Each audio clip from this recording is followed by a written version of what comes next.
Olá, bem-vindos ao evento Pensar Contabilidade. Meu nome é Maurício Miele e a gente vai falar aqui na trilha de compliance do que tem a ver o compliance com os investimentos, né? Por que é tão importante pensar em compliance quando se fala de investimentos, né? Tá? Uma pequena apresentação aqui de início, tá? Eu sou engenheiro de computação, formado pela Poli, na USP, tá? Sou empreendedor do mercado financeiro, tenho aí mais de 20 anos de experiência como executivo, sempre em empresas de crescimento, né? E tenho as seguintes certificações do mercado financeiro. Eu tenho a certificação de corretor da SUSEP, Vida e Previdência, tá? Tenho também a Ancor, que habilita o assessor a atuar como agente autônomo de investimentos. Tá?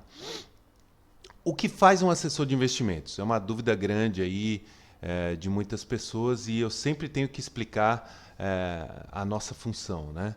O que me dá muito prazer explicar. A gente auxilia os clientes e as empresas, né, pessoas físicas, na coleta dos objetivos e das necessidades. Ou seja, todo mundo tem ali uma necessidade em relação aos investimentos, né? Necessidades de liquidez, necessidades de tamanho de reserva, necessidades de tipo de ativo que gosta de investir, o que a gente chama de suitability, né? Ou seja, a classificação do investidor, se ele é conservador, se ele é moderado, se ele é agressivo. Então, tudo isso a gente faz uma coleta, depois a gente faz um planejamento de como a gente vai fazer esses investimentos, analisando a carteira atual, fazendo comparações, né? E definindo quais ativos o cliente vai investir, né? E a gente monta e acompanha a carteira de investimentos, que é outra coisa muito importante aí, é esse acompanhamento. A sua carteira é um organismo vivo. Não adianta nada fazer um investimento, um planejamento, montagem de uma carteira toda bonitinha e depois não acompanhar isso. Porque à medida que as coisas vão acontecendo, os investimentos vão acontecendo, a economia vai mudando, é necessário também fazer mudanças na carteira de investimentos, senão ela fica defasada, ela fica não refletindo aquilo que você quer para os seus objetivos. Tá? E por que o assessor de investimentos é tão importante? Né? Primeiro, pelo atendimento personalizado, ou seja, ele vai conseguir te dar um atendimento super focado naquilo que você definiu como objetivos, ou que a empresa definiu como objetivos. Tá? Também vai permitir aí um acompanhamento muito próximo, ou seja, sempre que você tiver uma dúvida para um novo aporte, ou para uma diversificação, ou para uma retirada, seja o que for, você pode contar com um profissional ali para fazer uma troca de ideias e definir qual a melhor estratégia para cada momento. Tá? E também uma relação de confiança que é criada com o assessor de investimentos para que você tenha alguém para fazer uma troca de ideias aí nessa jornada como investidor. Tá? O investidor deve sempre focar como investimento, né, nos seus investimentos, deve focar no longo prazo, ou seja, é uma jornada de investimentos e não uma aplicação, né, como muita gente costumava dizer no passado. Tá? Uma pequena introdução do que é compliance e o que ele tem a ver com os investimentos. Né? O compliance ele vem da palavra to comply, em inglês, que quer dizer obedecer às leis e os processos internos. Ou seja, né? Fazer cumprir o que é obrigatório, o que é certo, o que é justo. Fazer aquilo que é correto dentro de uma empresa. Né? E o compliance, basicamente, se uma empresa está compliant ou está em compliance, ela está dentro das normas. Né? Ela está seguindo as regras, ela está sendo justa com todos os acionistas, com todos que a gente chama de stakeholders. Né? Por que o compliance é tão importante? Tá? Por que é tão importante a gente pensar em compliance quando a gente fala de investimentos? Porque para a empresa o compliance ele serve como um escudo, né, para os próprios funcionários e para os acionistas. Tá? O compliance ele vai permitir que a empresa funcione adequadamente, né, siga as regras, tenha perenidade, seja um ambiente em que todo mundo ali está pensando no bem da empresa, no bem da sociedade, no bem do acionista, né, gerando lucro e tudo mais. Tá? Então, ela, como investimento em si, os funcionários recebem, né, os salários, muitas vezes as bonificações, e os acionistas recebem os dividendos e os lucros. Então, é preciso zelar por todo esse ambiente que gera, né, tudo isso em termos econômicos, aí, né, em termos financeiros. Para a sociedade que está em volta da empresa e pode ser impactada por ela. Então é muito importante o compliance também, pensando a empresa, para a sociedade que vive ali, próxima, vizinha à empresa, né, e que pode ser afetada por ela. Né? Quantas empresas a gente já não viu noticiando aí na TV ou nas notícias de jornal dizendo que aquela empresa causou uma poluição absurda assim, para a vizinhança. Né? Então, a vizinhança tem que ser respeitada por aquela empresa, né? E deve respeitar também aquela empresa. Tá? O compliance também ele é importante para os consumidores. Né? Você consumir de uma empresa que tem compliance dá para você a garantia de que há mecanismos ali dentro para evitar que aquela empresa tenha um problema qualquer com algum produto. Quantas vezes a gente já não viu aí de notícias também de produtos que chegam à mesa do consumidor, por exemplo, como o leite, né, que teve aí no passado uma série de aditivos sendo colocados ao leite, causando aí problemas de saúde para as pessoas. Então, você consumir algo de uma empresa que é compliant é muito importante, né? Você tem garantias de que tudo aquilo é checado com muito mais critério do que uma empresa que não tem estrutura nenhuma, não tem verificação nenhuma, não tem auditoria dos seus processos e que não segue as leis, né?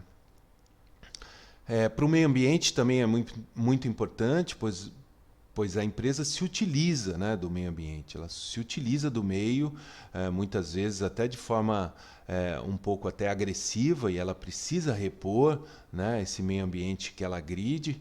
Então, é necessário que o compliance tenha mecanismos de verificar o mínimo possível de impacto ambiental. Né? E sempre que esse impacto acontecer, que ele seja ressarcido, né? Que de alguma forma a empresa faça investimentos na área ambiental.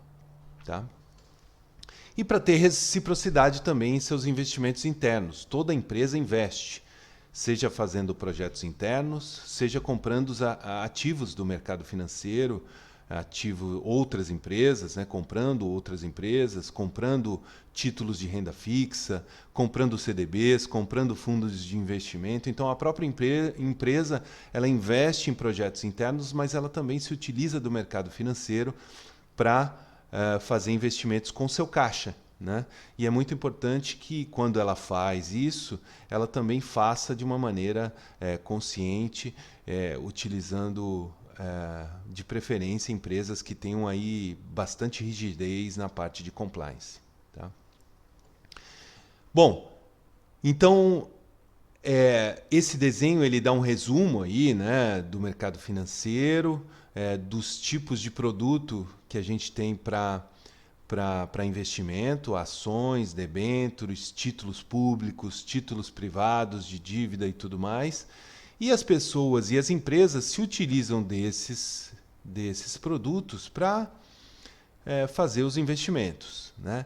E com o compliance a gente garante aí que esse ambiente todo ele é muito saudável, que ele é regulado, né? Que ele é auditado, né? Que os profissionais desse meio ambiente que eles são também todos certificados e passíveis aí de auditoria, de multas e de processos caso eles andem fora da linha, né? Não sigam as regras e tudo mais. E quando a empresa falha, que tipo de causa a gente tem de maneira mais comum aí no mercado? Né? Uma causa muito comum assim das falhas é estar em não conformidade com a legislação, ou seja, não fazer o que a lei manda, o que a lei pede para fazer, né? Esse é um item muito importante. Não seguir a legislação pode gerar multas, pode gerar prisões e tudo mais, né? A falta de planejamento também. A falta de planejamento é um item muito importante que gera inúmeros problemas para as empresas, né? Ou seja, ela não se planejar para fazer as coisas, não se planejar para fazer os seus investimentos, utilizar o seu caixa, fazer os seus projetos. A falta de planejamento ela gera muitos imprevistos, gera muitos acidentes, gera muitas brechas para se fazer algo errado. A falha na identificação das necessidades específicas do negócio também é um problema muito grave, ou seja, uma empresa ela deve identificar o que ela precisa para fazer o negócio dela. Por exemplo, uma construtora ela tem que saber que ela precisa pegar todas as licenças antes de iniciar uma nova obra, que tem um roteiro ali para fazer uma obra, né? Isso é muito importante. Então, assim, listar todas as necessidades do negócio e efetivamente identificar se aquelas necessidades foram atendidas antes de começar a fazer qualquer processo de negócio que ela venha a fazer, né? Também um outro problema grave assim, é operar no gargalo, operar no limite, né? Com o mínimo possível de funcionários, o mínimo possível de recursos, só tendo uma postura passiva em relação à legislação, em relação ao meio ambiente, em relação à sociedade, a tudo, né? Ou seja, só fazer alguma coisa quando o problema estourar. Isso é uma das principais causas aí de problemas detectados aí, que são detectáveis pelo compliance forte de uma empresa, né? A falta de governança também é um problema muito grave, ou seja, a governança, saber que existem critérios, né, e processos internos para se fazer as coisas, por exemplo, para se fazer saída de caixa, deve existir uma regra de aprovação de pagamentos, regra de aprovação que fiquem através de pessoas diferentes, né? Que não seja uma mesma pessoa, aquela empresa de um único dono, que ele faz tudo, ele aperta todos os botões. Isso gera problemas de governança, né? Gera brechas aí para se ter problemas de corrupção, de roubo, de falta de cumprimento da legislação e por aí vai. E também uma causa muito comum é a corrupção interna e a externa, né? A interna, quando a gente tem aí problemas de roubo dos ativos das empresas, roubo de estoque, uma série de exemplos que a gente vê aí e conhece, e também a corrupção externa, ou seja, o agente da empresa que lida com clientes, com fornecedores, ele se torna um agente corruptor, né? Que recebe algum tipo de vantagem nas negociações que ele tem que fazer com clientes, fornecedores e tudo mais, tá? Essa também é uma causa grande aí das falhas de compliance, né? E não selecionar adequadamente os seus fornecedores, os clientes, os colaboradores, os parceiros, ou seja, não fazer uma seleção adequada de quem está trabalhando com você pode gerar problemas gravíssimos, né? Para a sua marca, para a sua empresa, para o seu negócio, para a sua rentabilidade, para a sua sobrevivência. Um exemplo bem conhecido aí do público, né? É a Lava Jato na Petrobras, tudo que foi descoberto com essa operação da Polícia Federal, né? Que descobriu uma série de problemas de corrupção em vários projetos da empresa, né? O projeto do Comperj, os projetos do Pré-Sal e uma série de coisas que foram identificados problemas de corrupção em licitações e que gerou um problema enorme para a marca da Petrobras, para a empresa em si, além do prejuízo financeiro que a empresa teve que arcar com tudo isso, né? Tem também toda a imagem da empresa no exterior. A Petrobras teve momentos aí do passado que ela foi dada como uma das maiores empresas de petróleo do mundo e de repente ela viu os seus ativos sendo totalmente desvalorizados, muitos investidores vendendo as ações, tendo prejuízo com essa venda de ações por conta de todo o esquema de corrupção que aconteceu, e ninguém quer colocar o seu dinheiro, né, numa empresa que tem falhas de compliance que não detectam esquemas de corrupção tão grandes como esse, né? Fica aquela questão, poxa, o compliance não detectou isso internamente, né? Por que não detectou? Então, ali a Lava Jato mostrou que o sistema de compliance da Petrobras precisava ser melhorado e muito, né? Outra operação, outro exemplo aí notório aí no Brasil, né, nos últimos tempos, foi a Operação Carne Fraca, né, da JBS e de outras empresas aí, frigoríficos, que estavam remarcando a validade das carnes e distribuindo, continuando a vender, né, essa carne com data de validade remarcada, ou seja, gerando risco à saúde da população, o que gerou uma quebra de imagem muito grande para essas marcas no exterior, né? Leva muito tempo para recuperar esse tipo de incidente, né? De, de, de falha de um sistema de compliance que não consegue detectar algo tão grave quanto isso, né? Outro problema muito grave, recente aí na história do Brasil, parece que a gente está recheado sempre de exemplos, né? Mas foi o que aconteceu em Brumadinho, com aquela barragem da Vale que se rompeu, né? Uma barragem com uma tecnologia defasada, que não deveria estar operando mais, já deveria ter sido descontinuada, né? Não deveria ter uma usina abaixo daquela barragem, muito menos isso, né? Gerando risco para todos os funcionários, a população da região. Então, assim, o sistema de compliance da Vale também não conseguiu identificar esses problemas antes disso acontecer. E o compliance serve para isso, para que haja mecanismos internos de identificação, né, desse tipo de problema.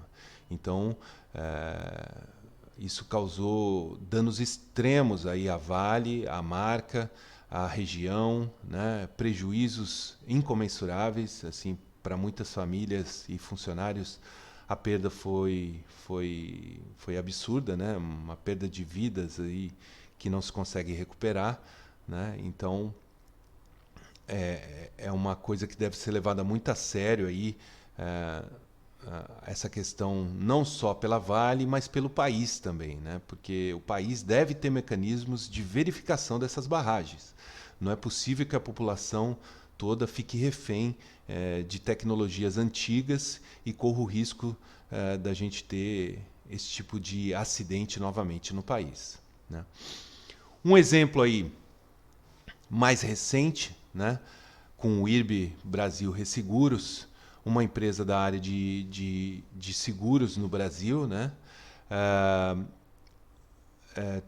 Tivemos notícias aí recentes de que possivelmente o IRB, tá, o processo está em andamento ainda, a investigação está em andamento, não se chegou ainda a uma conclusão, tá, mas a desconfiança é que haja um resultado turbinado, um resultado contábil turbinado dessa empresa, feito pelos executivos anteriores, que assim que o escândalo foi descoberto, todos os executivos, os maiores executivos da empresa foram demitidos e a empresa está sofrendo auditoria do governo, auditoria da SUSEP e verificação se há mesmo indícios ali de práticas contábeis ilegais, né? Então esse processo ainda está em verificação, mas só para vocês terem uma ideia, as ações do IRB, do topo que elas estavam negociando até agora, já caíram mais de 80%. Ou seja, gerou prejuízo aí para muita gente que tinha o IRB como um investimento, né? E também gerou um prejuízo enorme para as pessoas que trabalham lá, para todo mundo que que tem uma relação direta aí com o IRB Brasil Resseguros. Vamos ver como que essa novela vai terminar daqui para frente, né?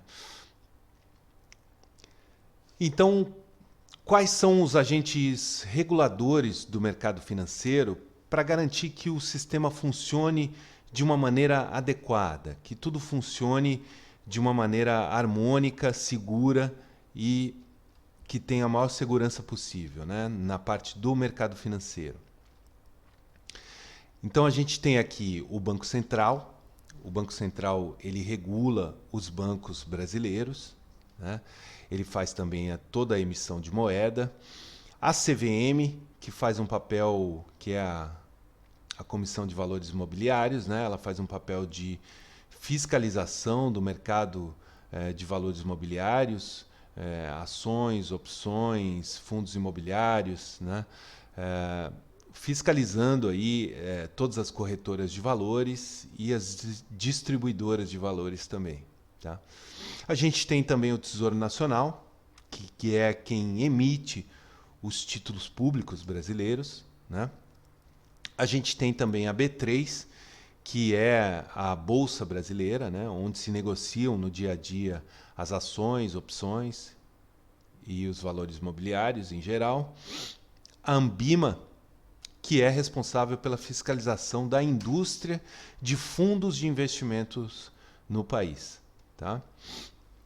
E quais os mecanismos de fiscalização e denúncia que essas entidades têm, né? Todas elas, através do seu website, divulgam, né, os canais de denúncia para que sejam feitas denúncias de qualquer tipo de problema que as pessoas e as empresas detectem no mercado. Então, se vocês acessarem os sites dessas entidades, é possível ver lá todos os canais para se fazer denúncia e garantir que nosso mercado seja cada vez mais sólido e que não haja problemas graves no futuro, né?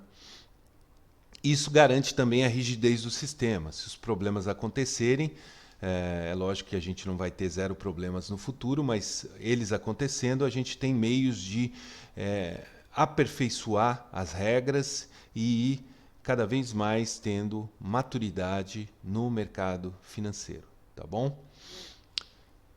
E no que não investir? No que as pessoas ou as empresas não devem investir ou não devem fazer, né, nos seus investimentos? Principais fraudes aí, vamos falar um pouquinho das principais fraudes para as pessoas físicas, né? Quais são essas principais fraudes aí que acontecem no mercado? Quem já não teve um amigo ou um parente ou um conhecido que contou uma história de que aconteceu com ele ou com algum outro conhecido de promessas de altíssimas rentabilidades, né? 5%, 10%, 20% ao mês. Eu já ouvi falar até em 30% ao mês, ou seja, 1% ao dia. São altíssimas rentabilidades, né? Totalmente fora do padrão do que se consegue no mercado financeiro. E que não devem ser entendidas pelo público em geral como algo normal, né? Uma pessoa que ouve um papo como esse não pode achar que isso é normal, né? Que não está levando para um problema sério um investimento como esse. Também a gente ouve aí falar de histórias, né? Não, investe aqui porque é sem risco nenhum. Aqui não tem risco. E você vai ganhar 1% ao mês, 2% ao mês, 3% ao mês, né? Não existe isso, não existe investimento sem risco. Todo investimento tem risco. Tem investimentos que têm riscos menores e tem investimentos que têm riscos maiores, mas a ausência de risco não existe. Isso é uma ilusão, tá? Mesmo na renda fixa a gente tem risco. Se você contrata um fundo de renda fixa que tem crédito privado dentro dele, o seu risco é a empresa que emitiu o título e está ali dentro dar algum tipo de default, não vir a pagar aquela dívida e o seu fundo de investimento vai ter sua cota diminuída, vai ter a rentabilidade diminuída. Então, assim, até na renda fixa a gente tem risco, tá? Promessa de dinheiro fácil. Ou seja, não, coloca aqui o seu dinheiro, deposita o seu dinheiro ali naquele investimento que aconteceu comigo, eu depositei 100 mil, no mês seguinte eu tirei 10, no outro mês eu tirei 10, no outro mês eu tirei 15. Ou seja, é um artifício, né, utilizado muitas vezes, essa de colocar o dinheiro e eles deixam retirar uma parte para que depois eles fiquem com o restante e sumam do mapa e deixe o calote aí e o prejuízo para as pessoas, tá? Então, muito cuidado com essa questão do dinheiro fácil, que você coloca e volta facilmente, porque isso é uma armadilha, muitas vezes, para pegar as pessoas desavisadas, né? Um outro problema muito grave é a conta em nome de outra pessoa, né? Transferir o dinheiro para a conta de outra pessoa, só aí você já deve desconfiar muito de uma operação como essa. Como é que pode? Eu estou tirando o dinheiro de uma conta no meu CPF ou no meu CNPJ, né? Falando de uma empresa que está investindo, e estou transferindo para outra pessoa ou outro CNPJ. Isso não faz sentido, né? O que deve se fazer é o investimento sempre ficar em seu nome, né? Os agentes regulados do mercado sempre o investimento fica em seu nome. Então, buscar informações a partir de uma proposta que recebeu nesse sentido, buscar ver se aquela entidade está registrada na CVM. Será que está registrada no Banco Central, na CVM e tudo mais? Buscar o registro dessa entidade em primeiro lugar, né? E pirâmides financeiras e seus disfarces, né? As pirâmides, né, elas são muito antigas, mas elas vão mudando de fantasia ao longo do tempo, né? Elas vão se disfarçando de coisas diferentes ao longo do tempo, principalmente das novidades, tá? Fantasias novas, né? Então, por exemplo, tem muita pirâmide financeira operando aí dizendo que investe em ações, né? Que tem ali um gestor fenomenal de ações, que ele consegue entregar 10% ao mês. E, na verdade, isso é uma fantasia, uma mentira, né? Para fazer a fraude, né? A gente já teve também notícias de avestruz, investimento em boi gordo e outras coisas do tipo, né? Soja, investimentos em construção, ou seja, aqui esse investimento é uma empresa que faz empreendimentos imobiliários e você recebe parte dos lucros. E aí, quando você vai ver, não era nada daquilo, né? Era só uma fantasia, ou seja, a empresa tinha lá um local fantasma onde ela operava, ou seja, você foi totalmente enganado aí por uma pirâmide fantasiada de empreendimento imobiliário, né? Outra fantasia muito comum, uma fantasia recente, se fantasiar de Bitcoin, ou seja, falar que vai investir em criptomoedas, né, que são moedas digitais, virtuais, né? O Bitcoin e as moedas, as criptomoedas, elas são sim um instrumento que você pode ter parte da sua carteira investida ali, não muito, né, mas uma parte da sua carteira pode estar investida em criptomoedas, mas da maneira correta, né, da maneira certa de se fazer isso, né? E não caindo aí numa pirâmide financeira que diz para você que você vai ter lucros absurdos com Bitcoin, sem ter o devido respaldo, sem ser, né, investimento em criptomoedas, né? E muitas outras fantasias aí que as pirâmides financeiras se utilizam para fazerem aí, enganarem as pessoas com respeito aos investimentos.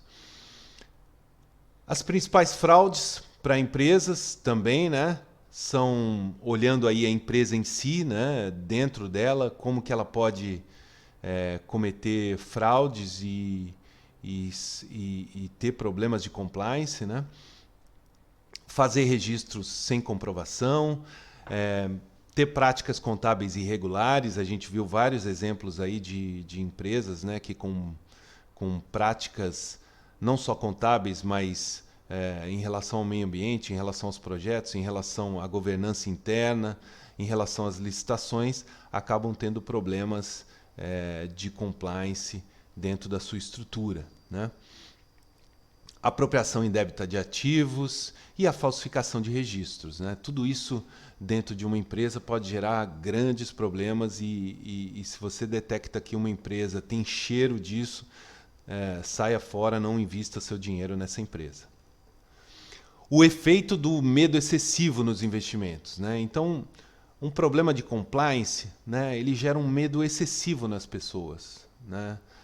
Porque as pessoas começam a ficar extremamente temerosas. E aí, o que isso causa? Né? Elas vão para o outro lado da régua, ou seja, ficam extremamente conservadoras. Né? E é por isso que o caminho mais fácil acaba se tornando, para investir, né, acaba se tornando os grandes bancos. Por quê? Porque eles têm uma imagem de solidez e de compliance muito forte. Né? Então, isso dá aí para as pessoas uma ideia de que ali é um porto seguro, ali é um local que eu posso colocar meu dinheiro e que eu não vou ter problemas. Mas o que acontece é que os grandes bancos, né, eles acabam se utilizando disso, né, vendendo muito bem essa imagem de solidez de compliance e acabam cobrando altas taxas, né, muitas vezes tendo aí baixo retorno nos investimentos, né, e baixa diversificação também, porque quando você fica preso somente a um grande banco, todo o seu dinheiro está ali. Né? A gente já viu na crise de 2008 problemas acontecerem também em grandes bancos nos Estados Unidos. Né? Então não é uma coisa que a gente possa dizer que não vai acontecer. Tá? Então ficar com todo o seu dinheiro preso a um só banco é um problema grave. Né?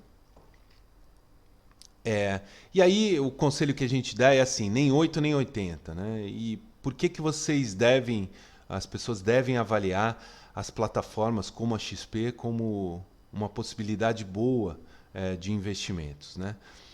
Primeiro, a diversificação dos riscos, né? Dentro de uma plataforma. Uma plataforma é o quê? Um shopping center.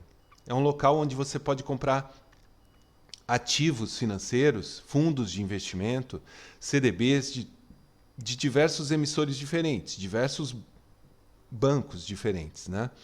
Então, por exemplo, você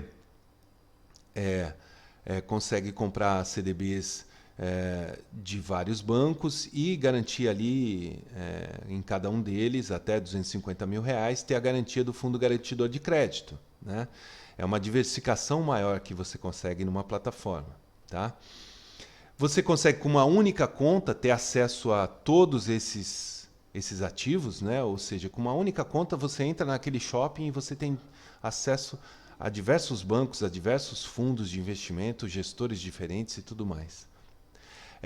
Também há uma segurança muito grande, né? Assim como os grandes bancos, é um mercado super regulado, então consegue aí trazer excelentes retornos e uma portabilidade muito facilitada. Tá? Como que eu devo investir no cenário atual? Né? Quais as preocupações que eu tenho que ter com a minha carteira? Quais as preocupações que eu tenho que ter na hora de investir, de escolher o local que eu vou investir, de escolher quem vai ser a pessoa que vai me assessorar e tudo mais? Garantir que haja governança e compliance na empresa que você está investindo, seja ela qual for. Ou seja, estudar um pouco, entrar no website, baixar documentos, né? Entrar no Banco Central, entrar no site da CVM e ver a estrutura daquela empresa, né? Garantir que haja governança e compliance para você como investidor, para a sua empresa como investidora. Isso é uma garantia, né, de que existe solidez. Diversificar, diversificar, diversificar. Diversificação é a palavra-chave para o investidor. Né? E diversificar no quê? Emissores diferentes, como eu disse anteriormente, né?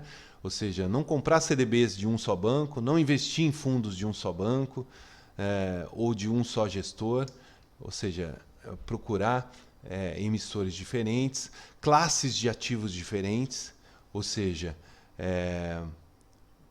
investir em renda variável, em ações, fundos imobiliários, investir também um pouco em renda fixa, fundos de investimento ou letras de câmbio, letras de crédito imobiliário, do agronegócio, CDBs, ou seja, balancear a sua carteira com classes de ativos diferentes, né? Renda fixa, renda variável, por aí vai. Ativos diferentes também, né? Ou seja, para a renda fixa, não colocar tudo dentro de um mesmo fundo, né? Ou tudo dentro de um mesmo CDB, e por aí vai. Índices diferentes, né? Então, por exemplo, uma parte daquilo que você coloca na sua carteira como reserva de emergência, colocar um pouco ali atrelado à variação da taxa Selic, né? A outra parte sujeita à variação do IPCA, da inflação, né? A outra parte pode ser uma parte pré-fixada, ou seja, você já estabeleceu os juros que você vai ganhar nos próximos anos. Essa diversificação de índices também é muito importante, tá? Porque aí você protege a sua carteira e diminui o risco da sua carteira. E pensar no longo prazo é uma coisa muito importante também. O investidor ele não pode pensar em enriquecer ou aumentar abruptamente os seus investimentos no curto prazo, né? Isso é uma brecha enorme para cair em alguma armadilha, em alguma falha aí no processo como investidor. Então, pensar a longo prazo, agir no curto prazo, mas pensar no longo prazo na sua carteira, tá? Estudar as empresas e os investimentos que você vai fazer, então não sair fazendo investimentos ou comprando uma ação ou comprando uma empresa que você ouviu falar, alguém que veio com uma dica, sem saber se aquela empresa é lucrativa, sem saber se aquela empresa tem um sistema de compliance, sem saber se aquela empresa tem um sistema de governança, se ela já se envolveu em escândalos, se ela tem um retorno para o acionista adequado, se ela é lucrativa, se ela paga dividendos. Então, tudo isso tem que ser analisado na hora de investir numa empresa, tá? Avaliar todos os riscos.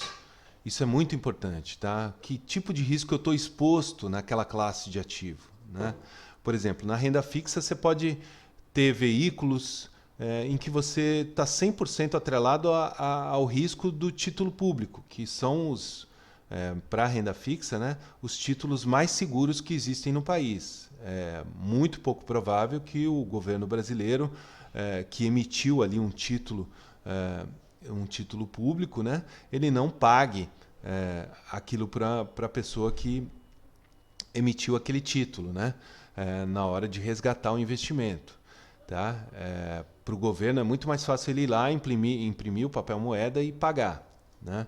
Agora, uma empresa não tem como fazer isso. Ela não tem uma máquina de impressão de dinheiro. Então, ela tem que honrar aquela dívida. Né? E por isso que é muito mais difícil para uma empresa, né, do que para o governo. É muito mais arriscado um crédito privado do que um título público. Né?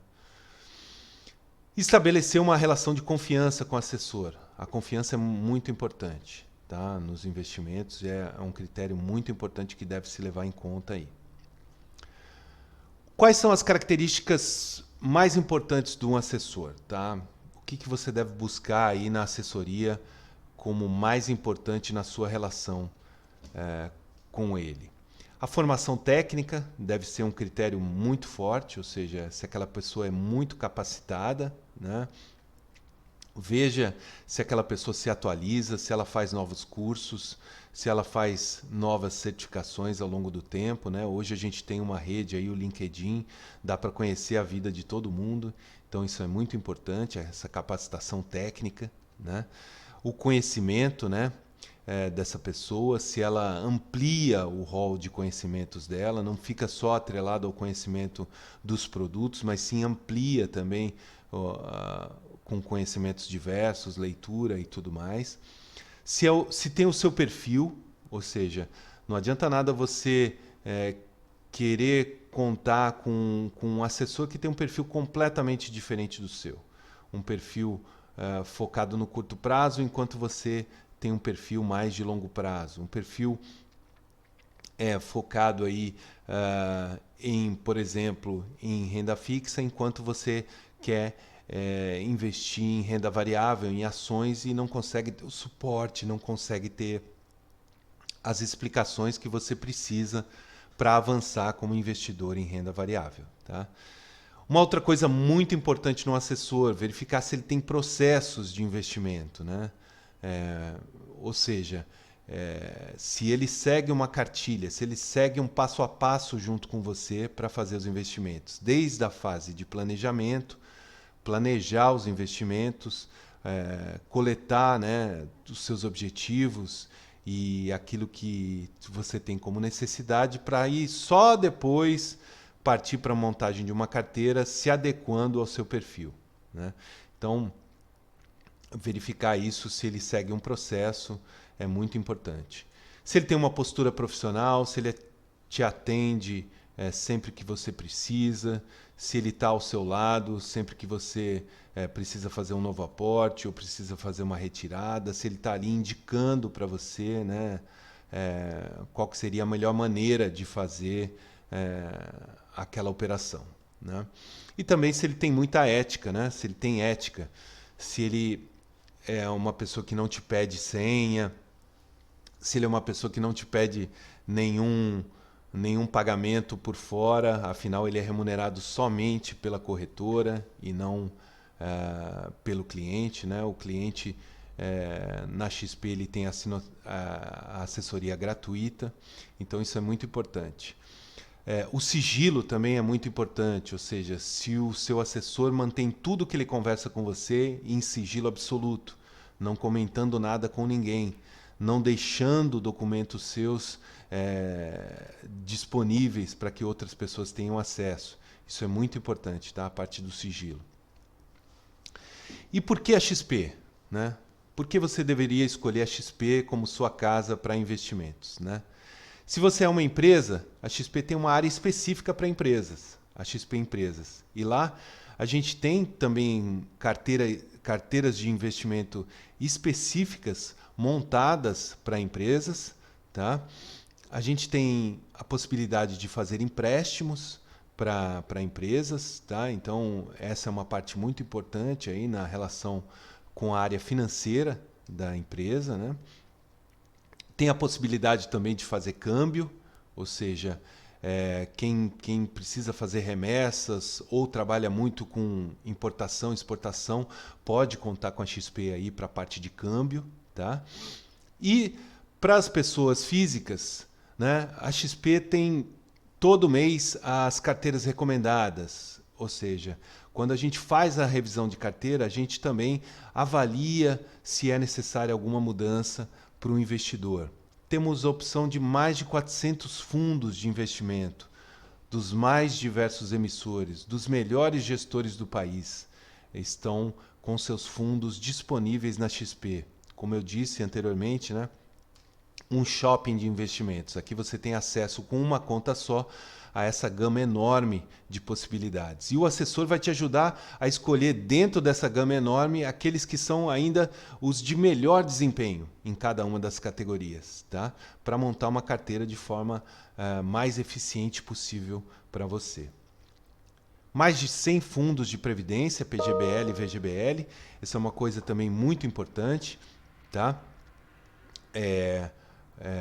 A saber que na XP a gente pode fazer a portabilidade de previdência 100% digital, tá? Uma outra coisa muito importante dentro da XP.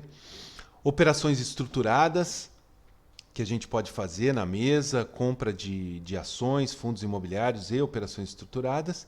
E em breve, muito em breve, a gente vai ter aí o lançamento do Banco XP, tá? Já autorizado pelo Banco Central.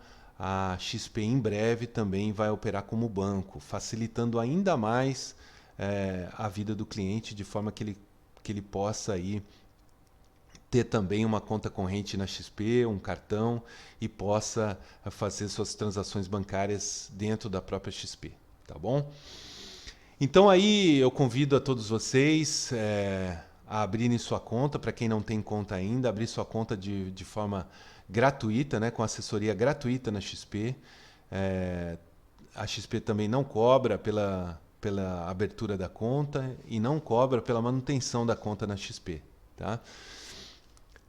Pelo computador, basta você digitar ali cut.ly/Maurício. Eu vou soletrar cutt.ly/Maurício, que vai direto para a página de abertura de conta. Ou se você quiser antes bater um papo, identificar se você faz parte do perfil de cliente que eu atendo, né? Se a nossa assessoria vai ser boa para você, pode anotar o meu celular nos seus contatos e pode me acessar ou via WhatsApp, eu fazendo uma ligação para o 021 97689 1214. Tá? Meu código na XP, código de assessoria, é o 22125. Quem tiver interesse em ter a minha assessoria, quiser mudar de assessor, pode entrar em contato comigo. Eu explico como fazer a mudança de assessoria, se não estiver feliz com o seu assessor. Tá? Eu estou à disposição para a gente conversar e fazer um trabalho aí super consistente de longo prazo. Tá? Pelo celular, aponte a sua câmera, a câmera do seu celular para esse QR Code que está aparecendo aí na tela. Vai aparecer um link na sua tela para a sua loja ou da Apple ou do iPhone ou do Android para você baixar o aplicativo da XP Investimentos e fazer a abertura da sua conta. Tá? Para as empresas que pretendem investir na XP, manda uma mensagem para mim no meu WhatsApp que a gente conversa sobre a abertura de conta para empresas, que é um pouquinho diferente disso que eu falei, tá bom? Espero ter esclarecido aí a importância do compliance no mundo dos investimentos, né, para todo mundo. A XP tem um sistema regulatório muito importante, né, além de ser regulada pela CVM e por todo o sistema financeiro nacional. E assim, é importante também no dia a dia dos nossos investimentos, nas empresas que a gente vai escolher para comporem a nossa carteira de investimentos, que a gente tem um olhar diferenciado aí para o compliance e dentro dos nossos investimentos. Tá ok? Um abraço a todos e ótimo evento a todos. Tudo de bom.